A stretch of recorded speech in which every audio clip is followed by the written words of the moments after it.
Hey guys, in this video I'm gonna show you how you can fix lag and FPS drops in Waves Mid. It's pretty easy. First of all, open the menu, go to settings. Here we need to choose the display mode. Scroll and you need to set display mode to full screen.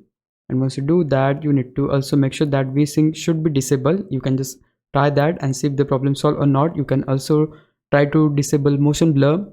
Next to that, we have the section called visual details. Right here you'll able to change the graphics quality. So if you are not struggling that much, you can go with balance.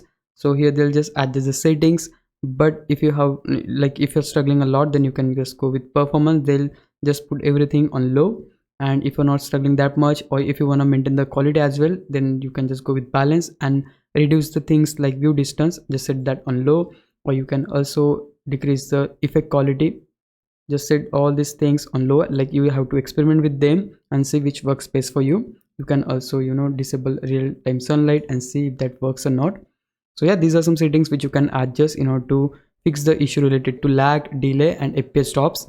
If you found this video helpful, please leave a like, subscribe the channel. I'll meet you in the next one. Bye bye.